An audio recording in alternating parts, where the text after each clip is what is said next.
সবাইকে জানাচ্ছি হচ্ছে শুভ দীপাবলি, হ্যাপি দিওয়ালি। আজকে আমি এসেছি হচ্ছে কালী পুজোর প্রথম দিনে বড় মাকে দর্শন করতে। আমি এখন আছি হচ্ছে নৈহাটিতে। এটা হচ্ছে নৈহাটি স্টেশন, তো একবার দেখাও।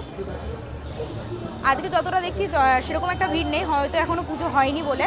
তো আমি ফার্স্ট পুজোটা শুরু করছি বড় মাকে দিয়ে। তোমরা সবাই জানো বড় মার চরম ভক্ত, তো তোমাদেরকে দেখাবো বড় মাকে। আর আমি কি কি করছি আজকে সেটাও তোমাদেরকে দেখাবো, তো দেখতে থাকো। তো এখন যাচ্ছে হচ্ছে বড় মা দর্শন করতে, কিন্তু এবছর অনেকটা ভিতর থেকে ঘোরাচ্ছি, অনেক ভিতর থেকে এখনও হেঁটেই যাচ্ছি, বড় মাকে দেখতে পারিনি। তো এই দেখো রাস্তাটা কীরকম দেখতে, মোটামুটি মানুষ আছে আজকে, কিন্তু প্রচুর দূর থেকে ঘুরিয়ে ঘুরিয়ে আনছে। মানে যদি ভিড় হয় তখন অবস্থাটা খারাপ হয়ে যাবে। এখন এই জায়গাটা মানে ইজি আছে, ফাঁকা আছে, তো একদম বড় মাকে সামনে গিয়ে তোমাদের সাথে দেখাচ্ছি। বড় মা দেখতে দেখতে এখন দেখতে পাচ্ছি এখানে একটা অনেক বড় ঠাকুর, দেখো খুব সুন্দর দেখতে লাগছে, ভীষণ সুন্দর দেখতে। আর আজকে সেরকম ভিড় নেই, এখন আমরা যাচ্ছি হচ্ছে বড় মা দেখার উদ্দেশ্যে। তো চলো যাওয়া যাক। একদম আমরা এখন চলে এসেছি বড় মার কাছে। সবাই বলো ধর্ম হোক যার যার, বড় মা বড় মা একবার এখানে লাস্ট একদম দণ্ডি দিচ্ছে, তার জন্য আর এই যে বড় মা যাকে দেখার জন্য মানে সবাই একদম অস্থির। আর এটা হচ্ছে বড় মার সেই মন্দিরটা, দেখো কত সুন্দর লাগছে দেখতে।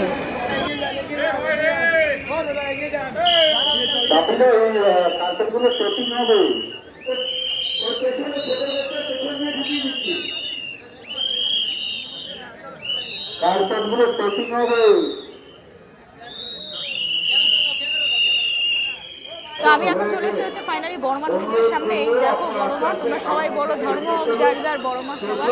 এটা হচ্ছে বড় মার মন্দির। অনেক কষ্ট করে দর্শন করলাম, বেশিক্ষণ দাঁড়াতে দিচ্ছে না, এটা স্বাভাবিক যাতে ভিড় না হয়। খুব ভালো লাগলো, আমি আমার মনস্কামনা মাকে জানালাম। তোমরা সবাই কমেন্টে লিখো জয় বড় মা। এখন আমরা বড় মার মন্দির থেকে বেরিয়ে এখন ওই পারের ঠাকুরগুলো দেখবো।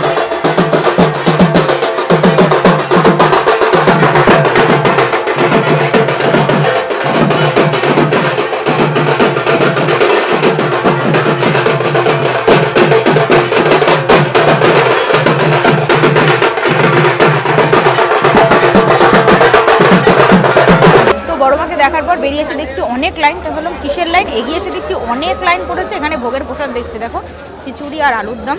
আমি এসব ভীষণ ভালোবাসি, যত লাইন হোক আমি লাইন দেবো। তো একটুখানি খেয়ে দেখি কেমন হয়েছে। আমি জানি ভোগের প্রসাদ সবসময় ভালো হয়, কারণ এটা ঠাকুরের হয়। তো দেখি একবার খেয়ে। জয় বড় মা। দারুণ হয়েছে, খুব সুন্দর হয়েছে। তোমরা কারা কারা ভোগের প্রসাদ ভালোবাসো আমাকে কমেন্ট করে জানাবে।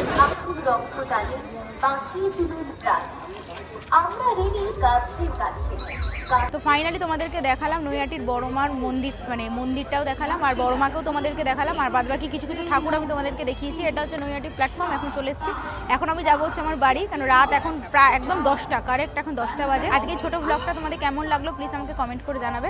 ভালো লাগলে লাইক করবে, শেয়ার করবে, সাবস্ক্রাইব করবে। সবাই বলবে লাস্টে জয় বড় মা।